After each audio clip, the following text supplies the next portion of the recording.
नमस्कार दोस्तों, आप लोगों का फिर से स्वागत है आपके अपने चैनल वन एग्जाम.इन पर। आज की क्लास का शीर्षक है हमारे आज की क्लास का टॉपिक है हमारे आज की क्लास का टाइटल है हमारी इंडियन कॉन्ट्रैक्ट एक्ट 1872, भारतीय अनुबंध अधिनियम 1872। राइट, आज हम इसी के रिलेटेड बात करेंगे। इसकी जितनी भी बेसिक बात है, जितनी भी बेसिक कंसेप्ट है, बेसिक प्रिंसिपल ऑफ लॉ है, जितने भी इसके कानून रिलेटेड बातें हैं, जो इस कानून में क्या क्या दे रखे हैं, इस कानून में कौन से प्रावधान दे रखे हैं, कौन से सेक्शन दे रखे हैं, कौन से प्रोविजन दे रखे हैं, वो सारी बातें अपन करते हुए चलेंगे। ठीक है, तो शुरू करते हैं आज की क्लास हमारी, और ये हमारी क्लास आपके सामने। ओके, चलो सबसे पहले आज का टॉपिक क्या है हमारा सर? आज का टॉपिक है इंडियन कॉन्ट्रैक्ट एक्ट 1872। क्या है ये कॉन्ट्रैक्ट एक्ट, क्या है इस एक्ट के तहत क्या क्या लिखा हुआ है, क्या क्या बातें इस एक्ट के अंदर, सारी बात करेंगे। जनरल से लेकर स्पेसिफिक तक सारी बातें करेंगे, बेसिक से लेके मुख्य बातें सारी करेंगे। तो आपको चिंता करने की आवश्यकता नहीं, हम इसको धीरे धीरे धीरे करते करते पूरे एक्ट को मैं आपको समझाते हुए चलूंगा। आज की क्लास का पूरा मेन फोकस हमारा रहेगा बेसिक कंसेप्ट के ऊपर, जो सामान्य ज्ञान है इंडियन कॉन्ट्रैक्ट एक्ट का, भारतीय अनुबंधन अधिनियम का, उसके बारे में बात करेंगे। ये एक्ट कहाँ से आया, क्यों आया, क्या कारण है, और इस एक्ट के तहत बेसिक डेफिनेशंस क्या है, इस एक्ट में क्या क्या चीज़ हमें पढ़नी है, इस एक्ट में क्या क्या चीज़ को हमें ध्यान में रखते हुए चलना है। तो शुरू करते हैं इंडियन कॉन्ट्रैक्ट एक्ट 1872। पहली बात तो ये आया कब था? 1872 में आया था। पहली बात ये कब आया था? 1872 के अंदर आया था। ठीक है, फिर इसके बारे में दूसरी बात हम जो पढ़ने जा रहे हैं इसके बारे में, कि ये एक्ट 1872 में तो आया था, लेकिन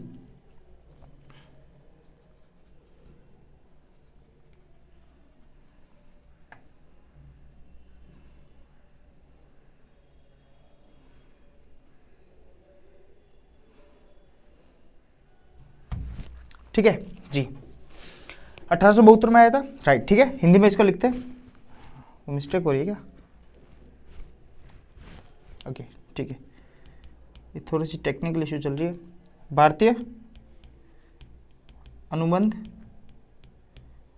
अधिनियम, ये मेरा सबसे फेवरेट टॉपिक है, एक तरह से समझ लीजिए। लॉ मेरा फेवरेट टॉपिक है, इनकम टैक्स मेरा फेवरेट टॉपिक है, और इसी के रिलेटेड अपन बातें करते हुए चलेंगे। ठीक है, भारतीय अनुबंध अधिनियम 1872। ये एक्ट आया कब था? जैसे नाम से पता चलेगा 1872 में आया था, लेकिन ये इम्प्लीमेंट कब हुआ था? ये इम्प्लीमेंट कब हुआ था?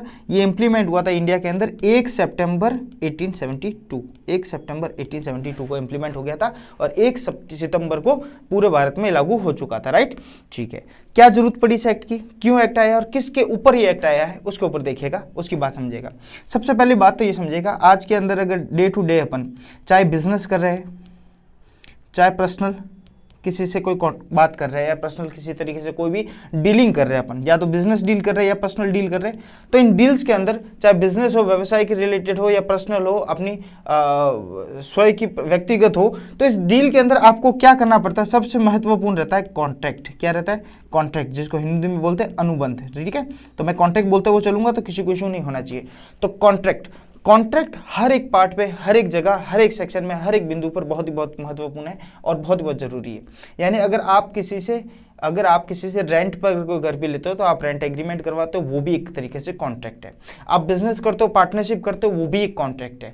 आप किसी को माल बेचा तो वो भी एक कॉन्ट्रैक्ट है। आपने किसी से माल खरीदा तो कॉन्ट्रैक्ट है। आपने किसी बात को लेकर दो लोग आपस में उस बात को लेकर सहमति बनी उनकी, तो वो भी एक कॉन्ट्रैक्ट है। कॉन्ट्रैक्ट लिखित में भी हो सकता है, ओरल भी हो सकता है, मौखिक भी हो सकता है, और लिखित भी हो सकता है। राइट, तो रिटन और ओरल दोनों हो सकते हैं। तो कॉन्ट्रैक्ट हर चीज में, वही कॉन्ट्रैक्ट नहीं होते जिसमें क्या हो, जिसमें इस तरीके से आपको लगे कि अच्छा सारी चीज ओके है, स्टाम्प ड्यूटी पर है, सारी चीजें, तो मतलब वो कॉन्ट्रैक्ट हो गए। ऐसे अगर नॉर्मली हम बोलने जाए तो अनुबंध किसे होता है? अनुबंध दो आदमी एक ही बात पे सहमत हो जाए कि भाई मैं तेरे लिए खाने खाऊंगा, तू मेरे लिए पैसे दे देना, या तू मेरा यह काम कर ले, मैं तुझे बदले में पैसे देता हूं, तो वो भी क्या अनुबंध कहलाएगा, वो भी कॉन्ट्रैक्ट कहलाएगा।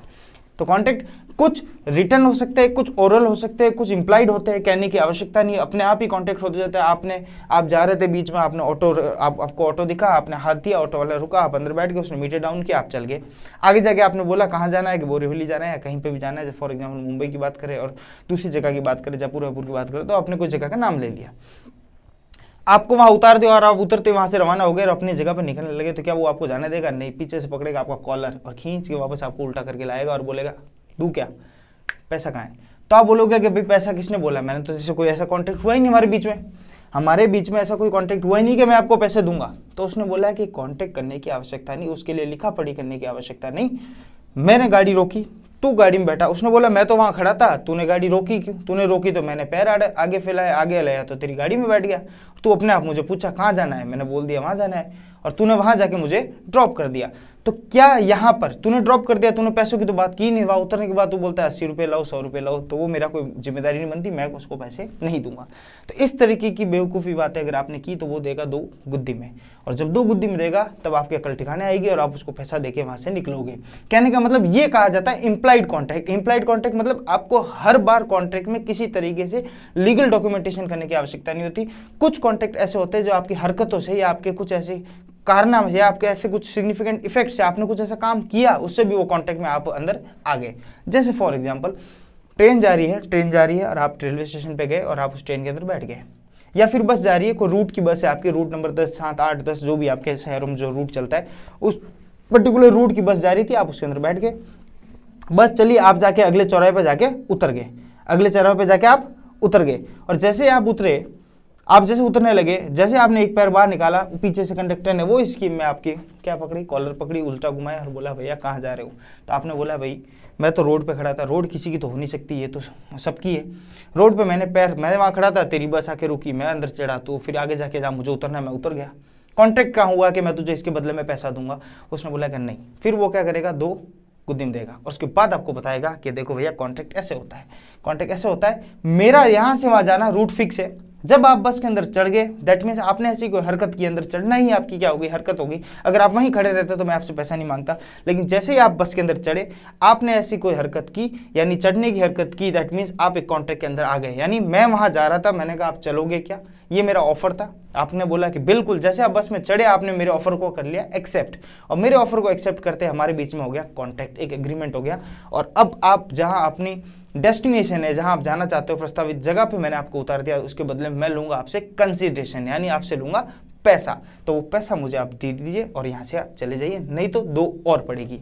तो इस तरीके से जो ट्रीटमेंट किया जाता है, इस तरीके से जो काम किया जाता है, उसको बोला जाता है कॉन्ट्रैक्ट। यानी आप ये समझ गए डे टू डे लाइफ में हम दिन रात कितने भी कॉन्ट्रैक्ट करते हैं। दुकान वाले के पास गए, 1 किलो चमचम पैक करना, आपने 1 किलो उसने चमचम पैक किया, आपने लिया और वहाँ पर से रवाना हो गए। रवाना होने के समय वो जाने देगा नहीं देगा, फिर देगा 2 गुद्दी में। वो वहाँ पे रोक कर पूछेगा कि भैया कहाँ को रवाना हुए, पैसा कौन देगा? तो उसने बोला कि पैसा तो भाई ऐसी तो कोई बात हुई नहीं, मैंने तो कहा तुमने 2 क्या लोगे, मैंने कहा ये लेंगे।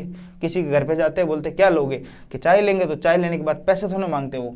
तो वैसे वैसा मैं जब आपकी दुकान पर, आपने बोला क्या लोगे, मैंने बोला 2 कड़ी कचौरी, 1 मलाई कोफ्ता और ये 1 किलो ये पैक कर दो। तो उसने जैसे ही पैक किया उसने बोला कि नहीं भैया ये मेरा घर नहीं है, ये मेरा व्यवसाय है और यहाँ पे आप मेरे साथ कॉन्ट्रैक्ट में कर रहे हो, अगर आपने मेरे से कोई चीज़ परचेज की है उसके बदले में मैं आपसे कोई चीज़ दे रहा हूँ। यानी आपने बोल दिया, जैसे इशारा किया कि 2 किलो ये पैक कर लो, वो पैक कर लो, दैट मीन्स आप मुझसे खरीद रहे हो। ये एक इम्प्लाइड कॉन्ट्रैक्ट हुआ। बार बार कहने की आवश्यकता नहीं कि भैया अच्छा क्या लोगे, आपको पैसा देने पड़ेंगे, मैं आपको ये दूंगा। तो ये बार बार कहने की आवश्यकता नहीं, इम्प्लाइड सी बात है कि आपने ऐसी कोई हरकत की, यानी कॉमर्शियल ट्रांजेक्शन में आप कहीं पे भी आए तो आपको पैसा देना पड़ेगा। ठीक है सर, यहाँ तक हमें कुछ कुछ भूमिका, कुछ कुछ बातें पता चलने लगी। उसके बाद बात आती है आपके सामने, बात आती है कि सर ये कॉन्ट्रैक्ट हर जगह होता है क्या? जैसे मैंने ऑटो रिक्शा ट्रांसपोर्टेशन की बात कर दी, दुकानदार की बात कर दी, आप किसी के साथ कहीं मकान मालिक किराए पर जाते हो और किराए पे आप जब उसके पास रहने जाते हो उससे किराया आपका फिक्स हो जाता है, तो वो आपसे एक रेंट एग्रीमेंट साइन करवाता है। रेंट एग्रीमेंट चाहे व्यवसाय हो, दुकान हो, कमर्शियल हो, चाहे वो रेजिडेंशियल हो, आपसे एक रेंट एग्रीमेंट साइन करवाएगा और रेंट एग्रीमेंट के तहत ये बोलेगा, वो रेंट एग्रीमेंट इटसेल्फ क्या है, आपका कॉन्ट्रैक्ट है, अनुबंध है। ये बोलेगा कि ये फलाना फलाना नाम का आदमी यहाँ रहता है और मैं फलाना नाम का आदमी, मेरी बिल्डिंग है और मालिक हूँ और ये मेरे किराएदार है और हम दोनों के बीच में एक एग्रीमेंट हो रहा है, और उस एग्रीमेंट के तहत ये 11 महीने का एग्रीमेंट है, आप इतने टाइम हमारे यहाँ रहोगे, इतना किराया दोगे, इतना एडवांस दे रखा है, उसके अलावा अगर टूट फूट कुछ होती है तो उसके जिम्मेदार ये टेनेंट या किराएदार होगा। ठीक है, तो ये अनुबंध, ये एग्रीमेंट, ये ही क्या कहलाता है, आपका कॉन्ट्रैक्ट कहलाता है। यही चीज क्या कहलाती है, कॉन्ट्रैक्ट, राइट। तो आप बेसिक चीज में, बेसिक नॉलेज में इन बातों को समझ गए, यानी कॉन्ट्रैक्ट का रोल हर जगह है। आप और मैं आपको पढ़ा रहा हूं, आप मुझसे पढ़ रहे हो, आपने मुझसे पैसा दिया, जब आपने अपनी तरफ से काम पूरा कर दिया, आपने अपना काम पूरा कर दिया पैसा देने का, तो ये हमारे बीच में एक कॉन्ट्रैक्ट हो गया कि अब मुझे आपको पढ़ाना पड़ेगा, मुझे आपको कोर्स पूरा करवाना पड़ेगा, राइट, और मुझे आपको मटेरियल देने पड़ेंगे। तो ये हमारे बीच में कॉन्ट्रैक्ट हो गया। कॉन्ट्रैक्ट को मैं ब्रीच नहीं कर सकता, कॉन्ट्रैक्ट को मैं तोड़ नहीं सकता। तोड़ता हूं तो उसके बदले में मैं आपको क्या दूंगा, कोई क्षतिपूर्ति करते हैं ना, जगह कॉन्ट्रैक्ट तोड़ दिया तो उसके बदले में कोई रेमिडेंस देते हैं उसको। उसी प्रकार से अगर मैं कॉन्ट्रैक्ट तोड़ता हूं तो ये होगा। तो टीचिंग में क्या होता है, पहले एक पार्टी पहले अपना काम पूरा कर देती है, पैसे पहले दे देती है और बोलते हैं आप पढ़ा लो सर, ये कोर्स है आपको पढ़ाना पूरा करना है। फिर अराउंड 3-4 महीने 2 महीने जितना भी कोर्स चलता है, वो कोर्स चलने के बाद वो कोर्स कंप्लीट हो जाता है, यानी मैंने भी अपनी परफॉर्मेंस पूरी कर ली, मैंने भी अपना कार्य पूरा कर लिया और हम दोनों के बीच में कॉन्ट्रैक्ट था वो खत्म हो जाएगा। तो इस तरीके से कॉन्ट्रैक्ट क्या होता है, एक पार्टी, दो पार्टी होती है, दो पार्टी अपनी तरफ से एक पार्टी दूसरे को ऑफर करती है। जैसे मैंने आपको ऑफर किया स्टार्टिंग में, या फिर आप ये समझ लो आपकी प्रोस्पेक्टिव से आपने ऑफर किया, सर ये पर्टिकुलर कोर्स पढ़ाओगे क्या?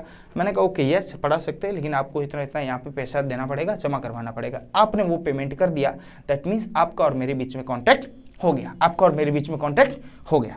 और कॉन्ट्रैक्ट होते ही अब मेरा काम है कि वो कॉन्ट्रैक्ट जो पैसे लिया उसके बदले में मैं आपको सर्विस दूं, मैं आपको या तो गुड्स दूं या क्या दूं, सर्विस। तो मैं आपको यहाँ पढ़ाने की क्या दे रहा हूँ, सर्विस दे रहा हूँ, जिसका पेमेंट आप ऑलरेडी कर चुके हो। ओके, बात समझ में आई? जी सर।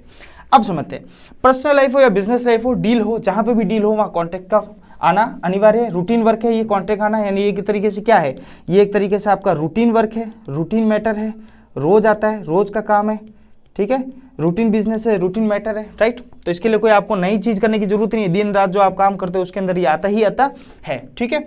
ठीक है सर, यहाँ पे भी बात समझ में आई हमें, ठीक है। जैसे कि क्या हो सकता है, लाइक जैसे आप न्यूज़पेपर सुबह सुबह न्यूज़पेपर वाले से लेते हो, वो 30 दिन तक न्यूज़पेपर, ज़्यादातर न्यूज़पेपर वाले जो क्या बोले वो होते हैं ना हॉकर्स, वो क्या करते हैं, सुबह सुबह न्यूज़पेपर फेंक जाते हैं। महीने भर से, कोई महीने भर से लेता है, मेरे वाला तो साल भर से नहीं आया मुझसे पैसे लेने। 3-4 रुपये होता है एक न्यूज़पेपर का, और साल भर का इकट्ठा लेता है, तो उसके भी कोई काम लगता है और अपने भी देने में आसानी होती है। नहीं तो हर महीने 120 रुपये 30 रुपये लेने आ जाएगा तो मुश्किल हो जाती है। कोई तो होता है महीने भर से लेता है, कोई होता है जैसे मेरा वो साल के 1.5 साल से नहीं आया वापस लेने, जब आएगा अच्छा बिल लेकर आएगा और मैं उसको 2-2 साल से एक साथ ही पेमेंट करता हूँ। तो ये हॉकर्स क्या करते हैं, जैसे न्यूज़पेपर फेंका उसने 2 साल, 1 महीने 2 महीने 3 महीने फेंका, और फिर मैंने जब वो साल से मेरे पास बिल लेके आया, मैंने बोला भाई तुझे किसने कहा था फेंकने का, मेरे तो 2 महीने तेरे से लिया था, आगे के तूने ऐसे फेंके, मैंने तुझे बोला था क्या फेंकने का। तो यहाँ पे आप उसको मना नहीं कर सकते। यहाँ और आपके बीच में फिर कॉन्टेक्ट हो गया कि अगर आपको उसको रुकवाना है, अगर आपको उसका न्यूज़पेपर रुकवाना है तो आपको उसको कहना पड़ेगा भाई कल से मेरे यहाँ न्यूज़पेपर तू नहीं फेंकेगा, तेरा हिसाब लिया ना जो भी पुराना, वो हिसाब की बात नहीं कर सकते। करना हो तो करो, बोले मत करो, लेकिन आपको उसको रोकना पड़ेगा। जैसे कोई मैगजीन आती है आपके घर पे, आपने 1 साल का सब्सक्रिप्शन ले रखा है, मैगजीन 1 साल आपने पैसा दिया, मैगजीन 1 साल आपके घर पे आई, अगले साल फिर वो मैगजीन आपके घर पे हर महीने, हर साल, हर महीने आती है, 12 आती है साल की, और हर महीने वो मैगजीन आपके घर पे आ रही है और आप उसको मना नहीं कर रहे हो, आने दो चल रही है अपने, तो कि 1 साल का सब्सक्रिप्शन लेकर आए। और वो 1 महीना, जैसे 1 साल पूरा हुआ या 6 महीने पूरे हुआ, उसने बिल भेजा उसके साथ कि भैया इस साल का भी सब्सक्रिप्शन आपका इतना पैसा ड्यू होता है, जमा करवाओ। आपने मना कर दिया, बोले मैं क्यों जमा कराऊँ, मैंने तुझे बोला कि एक्स्ट्रा भेजने का, जब मैं तुझे मना कर रहा हूँ तो क्यों भेज रहा है आप। तो वहां पे ध्यान रखना, थोड़ा डिबेट करने का मुद्दा है, लेकिन ध्यान रखना जब भी आप किसी से कांटेक्ट करते हो, आप अगर कोई अगला आपको सर्विस देता है और आप सर्विस को एक्सेप्ट कर देते हो, दैट मीन्स आप उस कॉन्ट्रैक्ट के अंदर आ चुके हो, दैट मीन्स आप उस कॉन्ट्रैक्ट के अंदर आ चुके हो। जैसे कि न्यूज़पेपर एग्जाम्पल, ठीक है, ओके। दूसरा और क्या एग्जाम्पल हो सकता है आपके सामने न्यूज़पेपर के बाद, क्या है इसके अंदर, एक सेकेंड ना, न्यूज़पेपर हो गया। और क्या हो सकता है आपके सामने एग्जांपल न्यूज़पेपर के अलावा, जैसे आप फोन परचेज कर रहे हो, यानी परचेज ऑफ फोन, आपका कोई फोन परचेज किया आपने, आपने फोन परचेज किया, परचेज ऑफ फोन हो गया, राइट। और क्या हो सकता है, और हो सकता है राइडिंग अ बस, जो भी एग्जांपल दिया है मैंने, राइडिंग अ बस, या ऑटो रिक्शा या बस में आप चले, ये सब क्या हुआ, ये सब का सब क्या हो गया, इम्प्लाइड कॉन्ट्रैक्ट हो गया। दिन रात आप ये कॉन्ट्रैक्ट करते रहते हो, डे नाइट जॉब में आपका ये कॉन्ट्रैक्ट होता रहता है, यानी एक तरीके से रूटीन वर्क आपका है, ठीक है। इसमें होता क्या है, मोटा मोटी क्या होता है मैं आपको बता देता हूँ। एक आदमी होता है ऑफर देता है कोई काम करने का, दूसरा आदमी उसको क्या करता है, एक्सेप्ट करता है। एक आदमी देता है ऑफर, दूसरा आदमी करता है एक्सेप्ट। इन दोनों के बीच में जब वो ऑफर को एक्सेप्ट कर लेता है, इनके बीच में एक क्या हो जाता है, एक हो जाता है कंसीडरेशन। एक क्या शब्द आता है, कंसीडरेशन मतलब सीधी बात करूं कि इन रिटर्न, या ऐसे बोल दूं समथिंग इन रिटर्न, यानी कहने का मतलब अगर वो आपको एक चौराहे से दूसरे चौराहे छोड़ेगा, यानी एक अगर जयपुर से जोधपुर छोड़ेगा, तो इसके बदले में वो आपको एक सर्विस दे रहा है जयपुर से जोधपुर छोड़ने की, और जब वो सर्विस देगा तो उसके बदले में समथिंग इन रिटर्न तो लेगा वो, चाहे पैसा ले चाहे कुछ भी ले। तो कंसिडरेशन होना अनिवार्य है कॉन्ट्रैक्ट के अंदर, यानी खाली आप किसी को सर्विस दे रहे हो, जैसे कि मैं सिर्फ दान पुण्य कर रहा हूँ, चैरिटी कर रहा हूँ, तो वहां पे कंसिडरेशन की बात मैं नहीं करूंगा। मेरी तरफ से इच्छा थी, मैंने भूखों को खिला दिया खाना, या गरीबों को मैंने पैसे बांट दिए, कंबल बांट दी, सर्दी आ रही है। तो उस तरीके से कंसिडरेशन में क्या हो सकता है, जब एक आदमी दूसरे आदमी को ऑफर करता है कोई कार्य और दूसरा आदमी उसको एक्सेप्ट कर लेता है कि यस मैं आपके साथ एक कार्य करना, और बीच में एक कंसिडरेशन होना अनिवार्य है। अगर ये तीनों चीज का मिलाप हो जाता है तो वहां पे आपका साथ में क्या बन जाता है, वो आपका कॉन्ट्रैक्ट बन जाता है, वो आपका कॉन्ट्रैक्ट बन जाता है, जिसको या फिर आप क्या कह सकते हो, एग्रीमेंट भी कह सकते हो। लीगल टर्म्स अभी पढ़ेंगे, लीगल टर्म्स अभी पढ़ेंगे। सर को ये आवाज उठा रहा होगा मन में, सर एग्रीमेंट और कॉन्ट्रैक्ट अलग होता है, इन दोनों में एक फर्क होता है। बिल्कुल, लीगल टर्म्स तो इधर बात पढ़ेंगे, अभी सिर्फ हम बेसिक बातें कर रहे हैं, जो नॉन लीगल है, सिर्फ डे टू डे लाइफ के अंदर इस कंसेप्ट को समझने की बातें कर रहे हैं। ठीक है, ठीक है सर, ये बात समझ में आ गई। ऑफर करता है और एक्सेप्ट करता है। अच्छा, जो ऑफर करता है उसके अंदर एक चीज ध्यान रखना, उसके अंदर विलिंगनेस होनी चाहिए। क्या होनी चाहिए, विलिंगनेस। विलिंगनेस क्या होती है, विलिंगनेस, विलिंगनेस क्या होती है, थोड़ा तो समझिए इसको, दिखने अगर कोई दिक्कत हो रही है इसमें दिखने में तो कोई आवश्यकता नहीं, आप समझिए मेरी बात। विलिंगनेस टू एक्सेप्ट, यानी अगर मैं आपको बोलता हूँ मैं आपको पढ़ाऊंगा, तो मेरे अंदर एक विलिंगनेस होनी चाहिए कि आप हाँ करो और मुझसे पढ़ो, आप हाँ करो और मुझसे पढ़ो। मैं ऐसे बैठा हूँ और मैंने बोला पढ़ोगे क्या, हमें बोला हाँ मैं पढ़ूंगा, और मैंने कहा ठीक है, आपने हाँ कर दिया, आप पढ़ो, वो भी ठीक है, लेकिन मैं आप पढ़ाना चाहते ही नहीं हूँ हकीकत में। मैं ऐसे बैठा बैठा टाइम पास कर रहा हूँ, मैं सिर्फ आपको ऑफर दे रहा हूँ, मैं सिर्फ आपको सब्जेक्ट के बारे में बता रहा हूँ, मैं सिर्फ ऐसे मतलब कुछ भी कह रहा हूँ। एक्चुअल में मैं आपको कोई कोर्स पूरा करवाने की उम्मीद से नहीं हूँ, या एक्चुअल में मैं आपके साथ ऐसा कुछ करने की आवश्यकता, मतलब मैं मेरे मन में ऐसा नहीं सोच रहा हूँ कि मैं आपके साथ कुछ करूँ, यानी मेरे अंदर विलिंगनेस ही नहीं है कोई चीज़ करने की। जैसे मैंने बोला कि अच्छा चलोगे क्या, मैं आपको जोधपुर छोड़ देता हूँ या जयपुर छोड़ देता हूँ, तो आप बैठ के, अब मेरे को जाना ही नहीं है, मैं थोड़ा सा जोधपुर से निकला, आगे बनारस तक गया, वहाँ जाके वापस घूम गया, मैंने कहा मैं तो घर जा रहा हूँ। तो बोले यार आपने तो बोला था जयपुर जा रहा हूँ, मैंने कहा नहीं, अभी विलिंगनेस नहीं है ना, मेरी इच्छा नहीं है ना, वो तो मैंने ऐसे ऑफर किया था, इच्छा थी तब थी, अब नहीं है, या मैं ऑफर नहीं, तो ये कॉन्टेक्ट नहीं होगा। यानी ऑफर हमेशा क्या होगा, आदमी की विलिंगनेस, इच्छा होनी चाहिए उस काम को करने की, तभी वो ऑफर दे, अन्यथा ऑफर ना दे, यानी अगर वो देता भी है तो उसको ऑफर नहीं माना जाएगा, उसको टाइम पास मान लो। राइट, यहां तक बात समझ में आई? बिल्कुल सर। अब चलते हैं अपन थोड़ा लीगल टर्म्स में, ठीक है। अब लीगल टर्म्स में सारी बातों को मैं लीगल टर्म्स में फ्रेम करता हूं, आपको सारी चीज इजी लगेगी, कोई भी चीज कहीं पे भी मुश्किल नहीं लगेगी। पहले तो इस एक्ट की बात करते हैं, इंडियन कॉन्ट्रैक्ट एक्ट। सबसे पहले समझना इसको, इंडियन कॉन्ट्रैक्ट एक्ट। देखो ये आया कब था, इंडियन कॉन्ट्रैक्ट एक्ट, यार मेरी इसमें इंडियन कॉन्ट्रैक्ट एक्ट 1872 में आया था। कब आया था ये? 1872 के अंदर आया था, एक्ट आया था। अब देखना ये कब आया था, 1872। देश को आज़ादी कब मिली? 1947। सारे लॉ और कानून लगभग उसके बाद ही बने थे अपने, यानी ये कानून कहीं ना कहीं आप ये मान सकते हो ब्रिटिश से आया होगा, यानी ब्रिटिश रूलर से, ब्रिटिश रूल से भी प्रेरित होगा।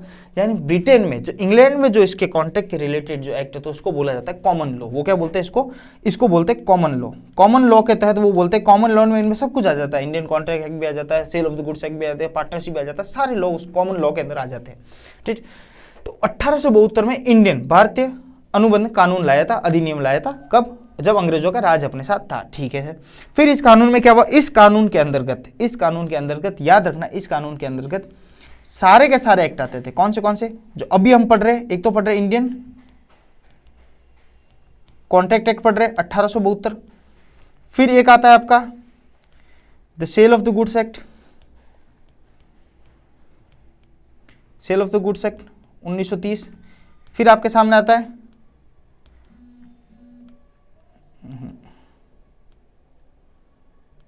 Indian partnership act. ये भी पढ़ा होगा आपने कभी, 11वीं में कहीं ना कहीं तो आपने पढ़ा होगा पार्टनरशिप एक्ट 1932।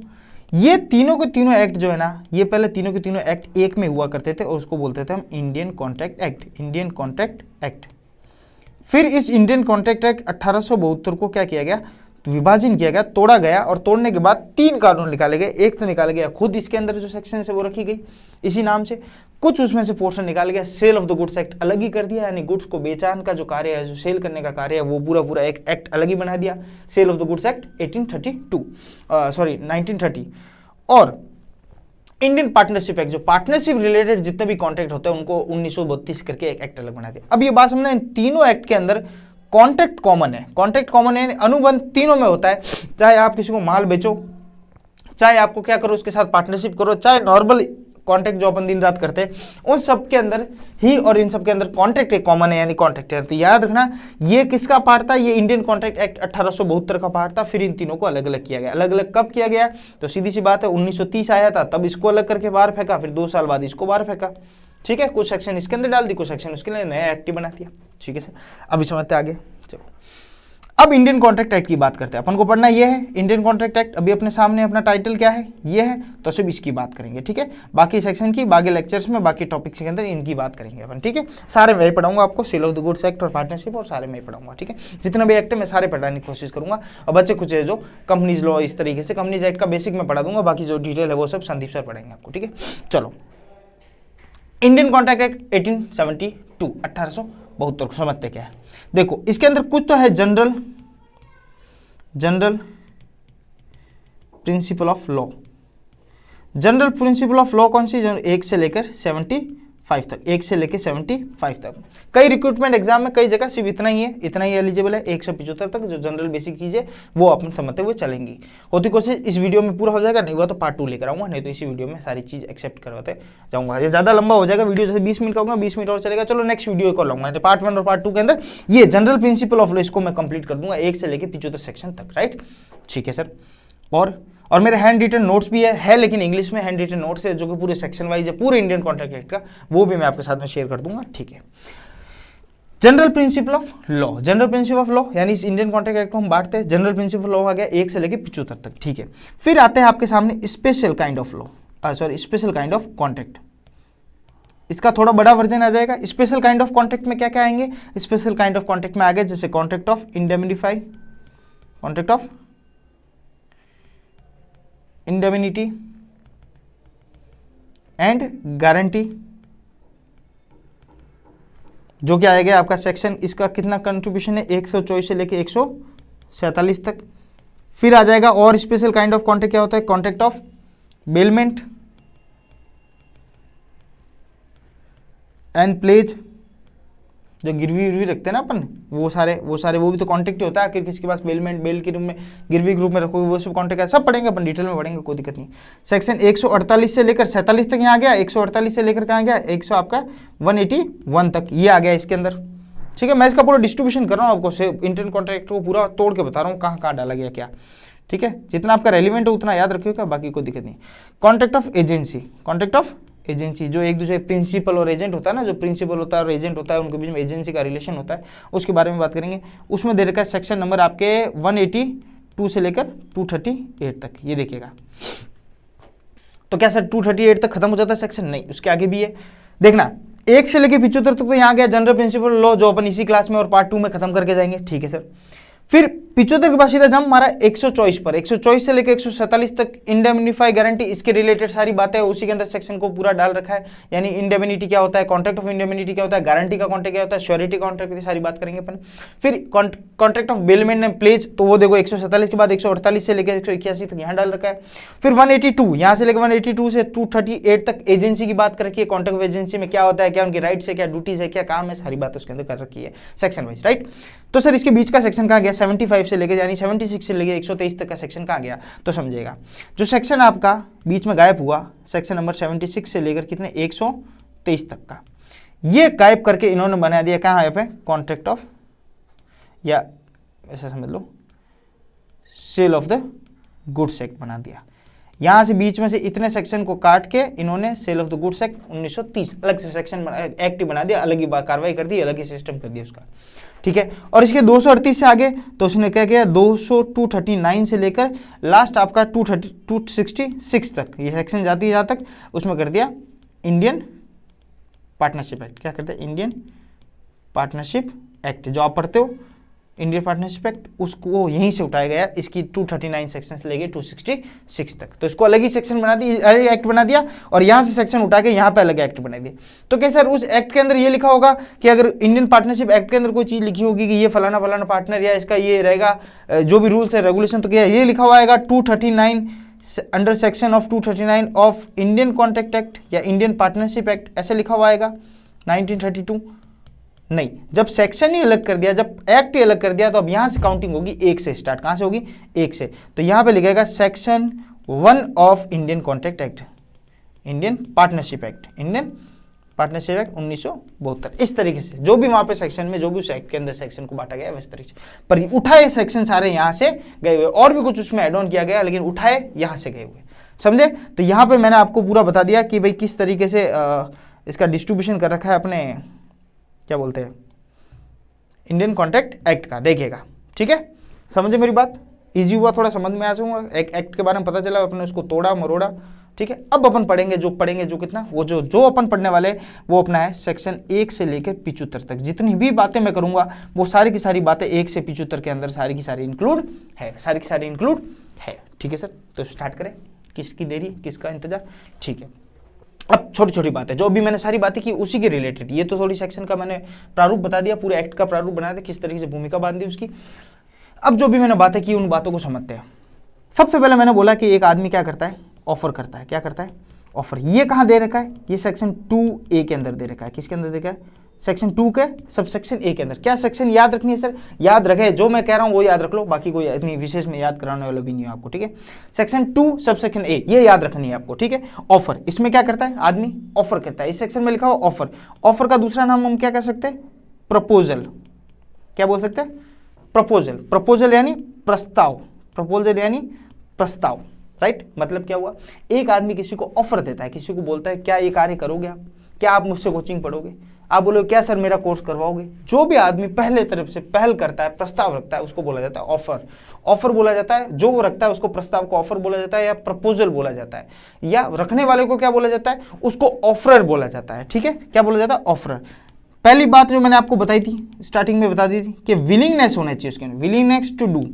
किस चीज का ऑफर रखेगा, कोई कार्य करने की इच्छा या नहीं करने की इच्छा। और सर ये बात समझ में नहीं, नहीं करने वाली अभी समझा तो, और जो लैंग्वेज लिखी हुई है abstain to doing, abstain from doing, यानी टू डू कोई काम करने की, या फिर नॉट टू डू कोई काम नहीं करने की। यानी आप किसी के साथ ये भी तो कांटेक्ट कर सकते हो कि सर आप एक काम करो, ये लो 1 लाख रुपए, आप पढ़ाना मत, कम से कम 1 महीने में मत पढ़ाना, आप घर बैठ जाओ। ये कांटेक्ट भी तो आप किसी से कर सकते हो। कई बार ये कांटेक्ट कहाँ होता है, जैसे बिजनेस के अंदर होते हैं। जैसे मैं पर्टिकुलर को टॉपिक पढ़ा रहा है, पर्टिकुलर सब्जेक्ट पढ़ा रहा है, और मेरे साथ मेरा कोई कॉम्पिटिटिव या मेरा कोई प्रतिद्वंदी और वो भी पढ़ा रहा है, तो मैं उसको बोलूंगा यार एक काम कर। या फिर मैं पर्टिकुलर कोई एरिया में प्रैक्टिस कर रहा हूँ एज ए चार्टर्ड अकाउंटेंट, और वो भी, या वहाँ पे कोचिंग पढ़ा रहा हूँ वो भी पढ़ा रहा है, तो मैं उसको बोला यार मत कर यार, अपन दोनों के ग्राहक टूट रहे, तो एक काम कर दूसरे इलाके में चले जा। वो बोलेगा मैं क्यों जाऊँ दूसरे इलाके में, तू चला जा। मैंने कहा देख दूसरे इलाके में चले जा, मेरा यहाँ से जमा हुआ काम है, मैं तेरे से पुराना हूँ, तो दूसरे इलाके में चला जा, तुझे यहाँ जो नुकसान होगा वहाँ जाने से। वो बोले मैं वहाँ जाऊँगा मेरा नुकसान होगा, यहाँ मैं 50,000 महीने की कमाता हूँ, वहाँ 30,000 ही कमाऊंगा, 20,000 का मेरा नुकसान। मैंने कहा वो नुकसान मैं दूंगा तुझे, यानी ये पकड़ 20,000 रुपये, और तू प्लीज यहाँ प्रैक्टिस, मतलब यहाँ तू कोचिंग नहीं पढ़ाएगा, इस पर्टिकुलर एरिया के अंदर कोचिंग नहीं पढ़ाएगा। तो ये मेरा कॉन्टेक्ट उसके साथ क्या हुआ, कोई काम नहीं करने के लिए मैं उसको रोक रहा हूँ, या तो कोई कार्य करने के लिए हो सकता है कॉन्टेक्ट, या कोई नहीं करने के लिए। यानी कॉन्टेक्ट क्या हो सकता है, ऑफर क्या हो सकता है, ऑफर दोनों हो सकता है। Offer can be positive as well as negative, as well as negative. सवाल आ सकता है कि ऑफर क्या हो सकता है, क्या पॉजिटिव हो सकता है, क्या नेगेटिव हो सकता है, ए और बी, यानी positive as well as negative हो सकता है। तो आपको ध्यान रखना ऑफर पॉजिटिव भी हो सकता है और नेगेटिव भी हो सकता है, ठीक है। यानी वो क्या होता है, ऑफर करता है, ऑफर होता है, ऑफर क्या बोलता है, ऑफरर या प्रपोजल, इसको क्या बोला जाता है, ऑफरर, OR लगा दो पीछे, ऑफरर हो गया, ठीक है, या प्रपोजल, प्रपोजर, ठीक है, जो प्रपोज करता है, राइट, प्रपोज करता है, ठीक है। और जो उसको एक्सेप्ट करता है वो क्या हो जाएगा, ऑफरी, ऑफर, यानी ऑफर ये OR और OI, याद रखना इस चीज को हमेशा, ये करने वाला, ये सामने वाला, ऐसे याद रखना तुम हमेशा, तो कभी नहीं भूलोगे। यानी एम्प्लॉयर सैलरी देने वाला, और ये उसके सामने वाला यानी एम्प्लॉई, ई लग गया पीछे, कंजाइनर, कंजाइनी, कॉन्ट्रैक्टर, कॉन्ट्रैक्टी, ऐसे इस तरीके से, ठीक है, याद रखना। मैं हटा दे रहा हूँ इसे यहाँ से, ठीक है, ठीक है। प्रपोजल हो गया, ठीक है, यहाँ तक बात समझ आ गई। यानी ऑफर जो ऑफर करता है, या तो कोई कार्य करने के लिए या कोई कार्य नहीं करने के लिए, रोकने के लिए, जो ऑफर भी हो उसको बोला जाता है ऑफर, ठीक है। Offer, types of offer, types of offer. Offer कितने प्रकार के हो सकते हैं, टाइप्स ऑफ ऑफर, ऑफर कितने प्रकार हो सकते हैं। ऑफर के टाइप्स हम पढ़ते हैं। एक होता है आपके सामने जनरल ऑफर, एक होता है क्या, जनरल ऑफर। जनरल ऑफर यानी जिसको पब्लिक को किया जाता है, किसको किया जाता है, पब्लिक को ऑफर किया जाता है। जनरल ऑफर अखबार में दे दिया, कहीं पे भी दिया, जनरल ऑफर है, ठीक है, पूरे पब्लिक को अनाउंस कर दिया, रेडियो में कह दिया, टीवी में कह दिया, टेलीविजन में कह दिया, जहां पे भी कह दिया, वो पूरा क्या हो गया, जनरल ऑफर, सबके लिए, किसी एक आदमी के लिए नहीं, सबके लिए ऑफर है कि भैया ओ ये हमारी सेल लगी हुई है, 20% डिस्काउंट, 80% डिस्काउंट, आप आओ यहाँ पे अटेंड कीजिए। एक होता है स्पेसिफिक ऑफर। क्या होता है, स्पेसिफिक ऑफर। स्पेसिफिक ऑफर किसके लिए होता है, जो किसी पर्टिकुलर पर्सन के लिए होता है, यानी कोई फिक्स पर्सन के लिए, कोई फिक्स पर्सन के लिए, किसी एक आदमी को स्पेसिफिक ही बोला भाई तेरे लिए ऑफर है, गाड़ी खरीदेगा क्या, या तो मैंने एक बार OLX पे डाल दिया कोई आ जाओ मेरी गाड़ी खरीद लो, तो मेरा जनरल ऑफर हो गया। या मैं पर्टिकुलर कहता हूँ, आप कोई ऑफर कहते हो कि आप मेरी कार खरीदोगे, तो ये स्पेसिफिक यानी किसी पर्सन को मैंने पॉइंट आउट करके बात कर दी, तो स्पेसिफिक ऑफर हो गया। और क्या ऑफर हो सकता है, एक होता है आपका क्रॉस ऑफर। क्या होता है, क्रॉस ऑफर। क्रॉस ऑफर का मतलब मैं आपको बोल रहा हूं क्या आप मेरी गाड़ी खरीदो, आप मेरी बात पूरी हुई नहीं, उससे पहले आपने बोला कि सर क्या आप मेरी बाइक खरीद रहे हो, यानी हम दोनों का ऑफर आपस में क्या हो गया, क्रॉस हो गया।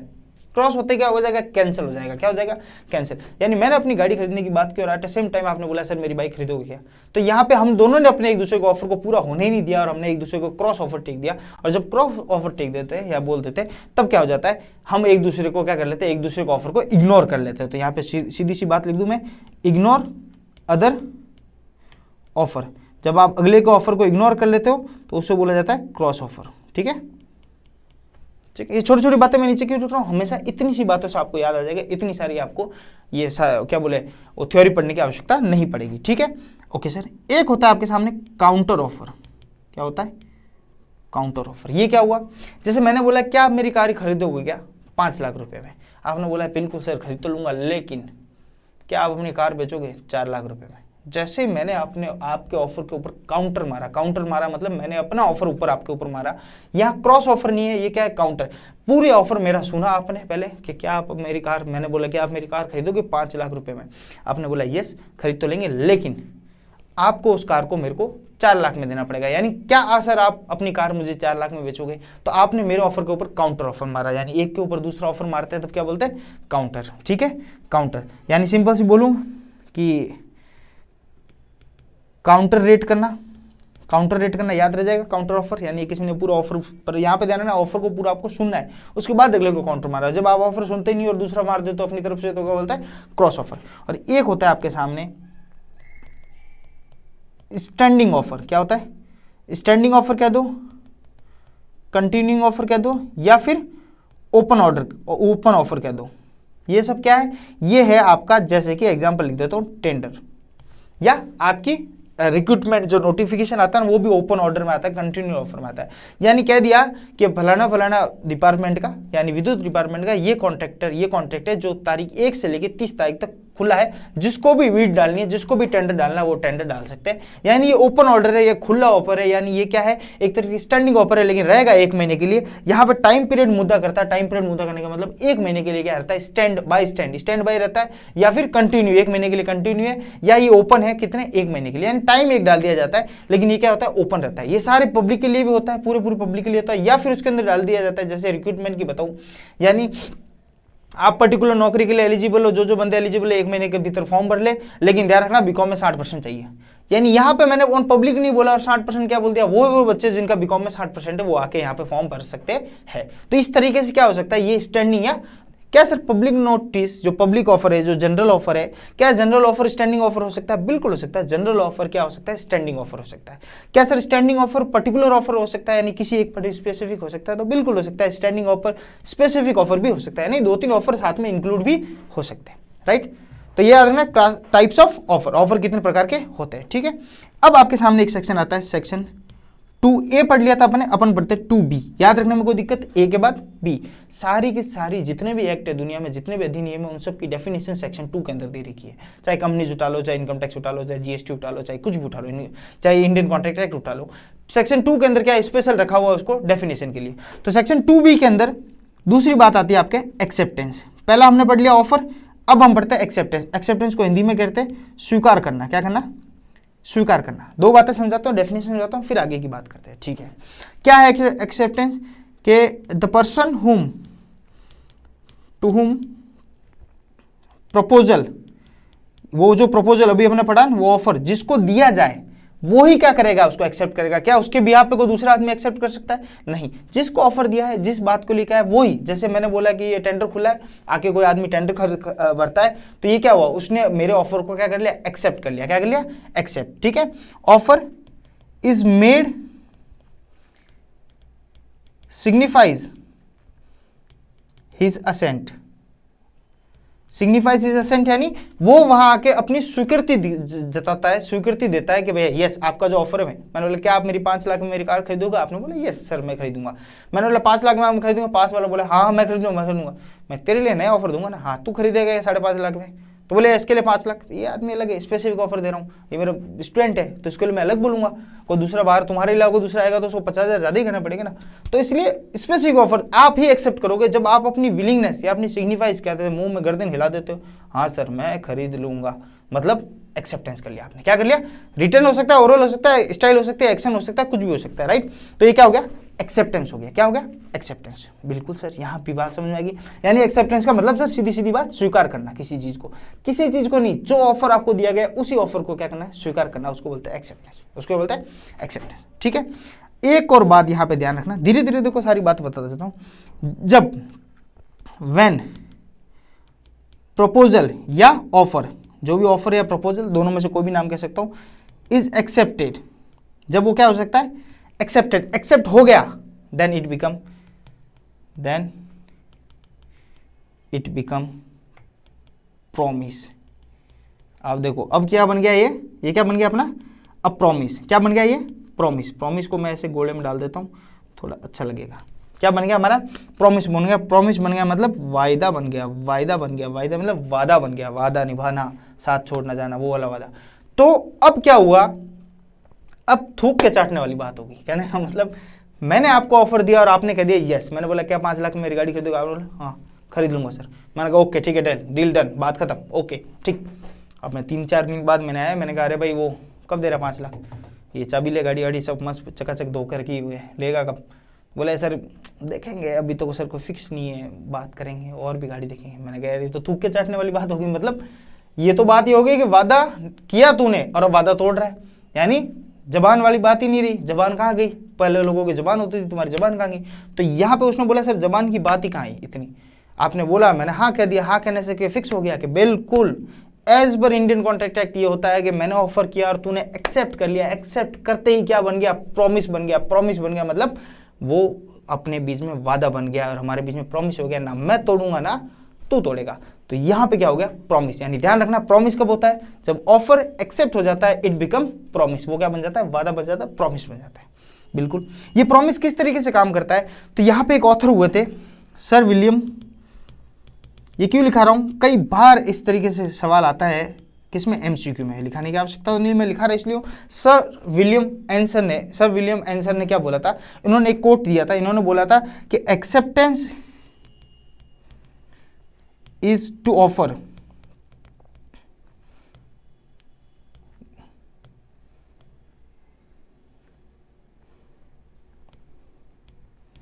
what a lighted match is to a train of gunpowder। ये क्या बोला था इन्होंने? जाते जाते विलियमसन जी जा रहे थे, इनका अंतिम पड़ाव था जिंदगी का, जाते जाते सर विलियम एंसन ने एक आपके लिए एक कोट मार के चले गए। और वो कोट क्या बोलता है कि एक्सेप्टेंस, जो भी हमने बात की ना, प्रॉमिस बन जाता है। जैसे आपने सिर हिलाया, मेरा बन गया प्रॉमिस। उसी बात को बोला कि ये क्या, इस भव्यात को, इस पूरे क्या बोले कार्यक्रम को, जो भी मैंने प्रॉमिस वाला कार्यक्रम को बोला, इन्होंने एक नाम दे दिया। इन्होंने बोल दिया जैसे कि एक बारूद की वैसे अपने भाषा बोलते हैं लड़ी होती है बारूद की, ठीक है? तो बारूद की लड़ी, अगर ट्रेन ऑफ गन पाउडर की बारूद की लड़ी आपने रख दी और जैसे माचिस लगा के जैसे दूर से आपने उसको टच कर दिया तो कैसे आग लग जाएगी सर, पूरा जल जाएगा। तो बोले एक्सेप्टेंस यही काम करता है एक कॉन्ट्रैक्ट के अंदर, एक प्रॉमिस के अंदर। यानी वो बारूद की लड़ी क्या ऑफर है, और जैसे आपने माचिस लगाई और आपने यस कर दिया, मतलब एक्सेप्ट कर दिया, तो यहाँ आग लग गई, मतलब यस प्रॉमिस हो गया। तो उसने एक इस पूरे क्या बोले अपनी स्टोरी को एक एग्जाम्पल के रूप में समझाया कि गन पाउडर का जो ट्रेन होती है उस ट्रेन में acceptance is to offer, offer को एक्सेप्ट करना, वाटर लाइट एंड मैचिस यानी आग लगी हुई माचिस है वो काम करती है एक गन पाउडर की लरी को, यानी ट्रेन को, यानी ट्रेन यानी वो लड़ी जो खड़ी होती है, मतलब गन पाउडर की क्या बोलते हैं बारूद की लड़ी को, ठीक है। तो माचिस लगाते कैसे वो एक जम के आग लग जाती है, पिक्चरों में देखा होगा ना। तो उस तरीके से क्या होता है, एक्सेप्टेंस ऑफर के लिए ये काम करता है, ठीक है सर। सर इतनी बातें आपने बताई इंडियन कॉन्ट्रैक्ट एक्ट की बात, कॉन्ट्रैक्ट का तो नाम तक नहीं लिया अभी तक आपने ऑफर हमें समझा दिया सेक्शन 2A, आपने एक्सेप्टेंस हमें समझा दिया सेक्शन 2B। अब इन दोनों को मिलके प्रॉमिस भी बन गया। अब आप आगे तो बोलो, आगे तो कोई बात बोलो। मैंने कहा बिल्कुल, अब आगे मैं आपको समझाता हूँ। अब सेक्शन आया आपका सेक्शन 2H। सर ये भी याद रखना है, ए भी तो याद रह जाएगा, सी ले आते, एच क्यों लाए, अब एच आया तो एच ही लाऊंगा ना। सेक्शन 2H इंपॉर्टेंट सेक्शन याद रखना, यहाँ पे डेफिनेशन दे रखी है आपके मेन आदमी कि व्हाट इज कॉन्ट्रैक्ट। क्या क्वेश्चन आपके सामने, जो सवाल आपने मुझसे पूछा मैं आपसे पूछता हूँ कि व्हाट इज कॉन्ट्रैक्ट, कॉन्ट्रैक्ट क्या होता है। तो यहाँ पे एक बात कर रखी है अनुबंध, हिंदी में क्या बोला जाता है, अनुबंध।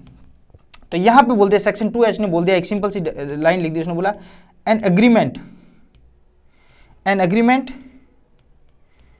Enforceable by law.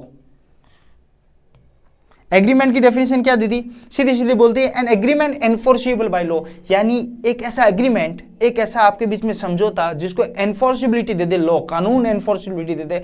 कानून एनफोर्सिबिलिटी देना मतलब कानून उसको मान्यता दे दे, कानून की नजरों में वो संभव हो, कानून की नजरों में वो क्या हो, साध्य हो, कानून की नजर में वो सुलभ हो, और कानून की नजर में वो क्या हो, पर्वतीय हो या लागू करने वाला हो। वो समझौता क्या कहलाएगा, आपका एग्रीमेंट कॉन्ट्रैक्ट कहलाएगा, अनुबंध कहलाएगा। सर अभी समझ में नहीं है, समझते हैं। देखो दो चीज की, एक कॉन्ट्रैक्ट होने में दो चीज की जरूरत है। एक तो क्या चीज की जरूरत है, एन एग्रीमेंट। सबसे पहली बात तो क्या होनी चाहिए, एग्रीमेंट आपके पास होना चाहिए। एंड खाली एग्रीमेंट से काम चलेगा नहीं, एनफोर्सिबिलिटी होनी चाहिए। एनफोर्सिबिलिटी का मतलब क्या हुआ, एनफोर्सिबिलिटी बाय लॉ, यानी कानून, जो आपका कानून है ना अंधा, उस कानून क्या माने, उस कानून, उस एग्रीमेंट को, उस समझौते को कानून क्या माने, कानून की नजर में पर्वतनीय हो, मैं शब्द ढूंढ के लाया हूं आपको, लागू करने वाला हो,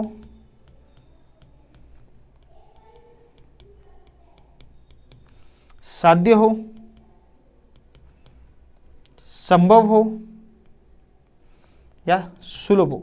सर इतने कितने शब्द लाए, सब है जो लाए मैंने, देखो मेरी मेहनत को आप तवज्जो नहीं देते। देखो एन एग्रीमेंट यानी हिंदी में बोलो तो समझौता, क्या बोले, समझौता, यानी वो हर एक समझौता कॉन्ट्रैक्ट बन जाएगा जब उसके अंदर कानून का क्या आ जाएगा, दाव पेच आ जाएगा, कानून की नजरों में वो मान्य हो जाएगा, कानून की नजरों में वो साध्य हो जाएगा, कानून की नजरों में वो मान्यता प्राप्त कर लेगा। तो वो सारे समझौते, वो सारे एग्रीमेंट क्या बन जाएंगे, आपके कॉन्ट्रैक्ट बन जाएंगे। सारे एग्रीमेंट क्या बन जाएंगे, आपके कॉन्ट्रैक्ट बन जाएंगे। सर पहली बात तो एग्रीमेंट क्या होते हैं, तो सबसे पहले आपको एग्रीमेंट को समझना पड़ेगा। कानून की मान्यता कैसे होती है वो भी आपको एक सिंपल सी बात, यानी स्टाम्प ड्यूटी और इस तरीके से लिखित में होगा, स्टाम्प होगा, मतलब नोटरी वोटरी होगा, ये सब कानून की नजरों में मान्य हो जाएगा, यानी लीगल डॉक्यूमेंटेशन हो जाएगा, बस इतना सा काम।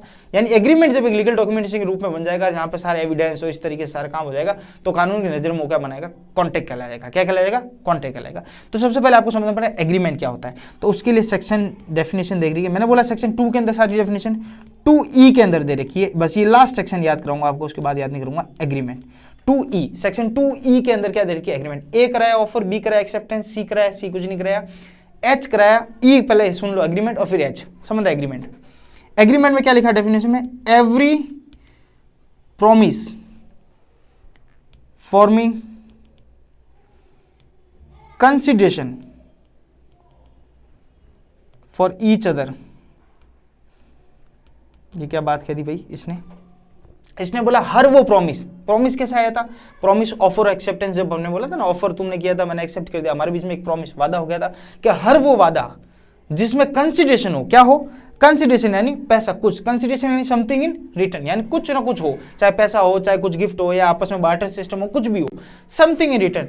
ऐसा हर वो वादा जिसमें कंसिडरेशन हो, वो सब क्या हो जाएगा, एग्रीमेंट कहलाएगा। वो सब क्या कहलाएगा, एग्रीमेंट कहलाएगा। यानी एग्रीमेंट की सिंपल अकाउंटिंग ऐसे डेफिनेशन दूं तो मैं ये कह सकता हूं, एग्रीमेंट इक्वल्स टू ऑफर, जो आपने ऑफर किया, जिसको आप प्रपोजल भी बोल सकते हो, प्लस एक्सेप्टेंस, सीधी सी बात, उसमें क्या आ गया, एक्सेप्टेंस का जोखा आ गया, एक्सेप्टेंस हो गया।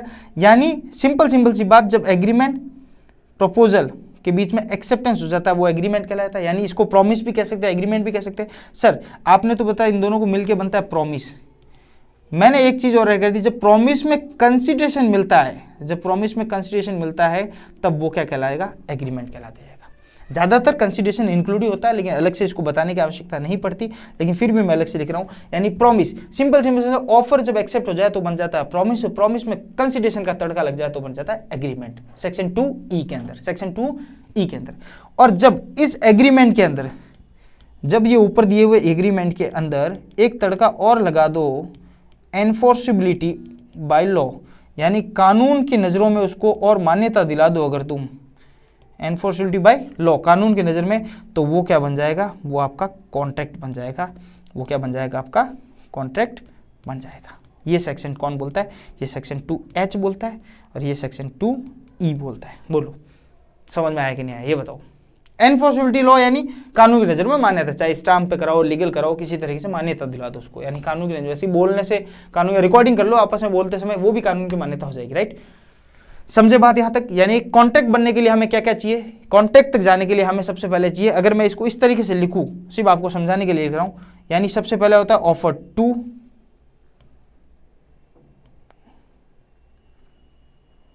Under section 2A। 2A में क्या आया, ऑफर आया, ऑफर में क्या, ये अंडर सेक्शन है यार, इसको थोड़ा सा मैं इस तरीके से लिखता हूँ। फिर उसमें क्या हुआ, एक्सेप्टेंस का तड़का लग गया, यानी एक्सेप्ट हो गया। एक्सेप्ट किस में होगा सर, अंडर सेक्शन 2B के अंदर एक्सेप्ट हो गया, अंडर सेक्शन है ना, यू है, 2B के अंदर एक्सेप्ट हो गया। 2B के अंदर एक्सेप्ट होते ही वो क्या बन गया, वो हमारा बन गया प्रॉमिस बन गया। क्या बन गया, प्रॉमिस बन गया। और प्रॉमिस के अंदर जब वो प्रॉमिस बन गया, प्रॉमिस के अंदर थोड़ा सा एक कंसीडरेशन भी हम ऐड कर दे, यानी कंसीडरेशन भी होना जरूरी है, तो वो क्या बन जाएगा हमारा, वो बन जाएगा सर हमारा एग्रीमेंट बन जाएगा। क्या बन जाएगा, एग्रीमेंट, जो सेक्शन बोलता है सेक्शन 2E बोलता है। ठीक है सर, बिल्कुल यहाँ तक समझ में आए। और जैसे इस एग्रीमेंट में एनफोर्सिबिलिटी, यानी एनफोर्सिबिलिटी ऑफ बाय लॉ, यानी एनफोर्सिबिलिटी बाय लॉ, यानी कानून की अगर मान्यता यहाँ पे लिया है साथ में, तो ये हमारा बन जाता है कॉन्ट्रैक्ट बन जाता है। कॉन्ट्रैक्ट की डेफिनेशन हो जाता है, जो कि सेक्शन 2H में दे रखी है, 2H में दे रखी है।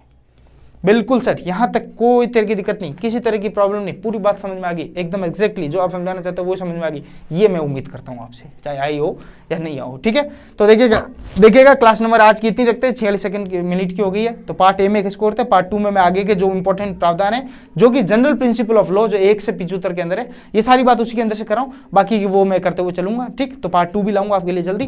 बहुत बहुत धन्यवाद। कमेंट जरूर कीजिएगा, बताइएगा आपको मेरी क्लास कैसी लगती है, बताइएगा नीचे आपको क्या चीज़ चाहिए, और बताइएगा आपका प्रेम जरूर। बहुत बहुत धन्यवाद।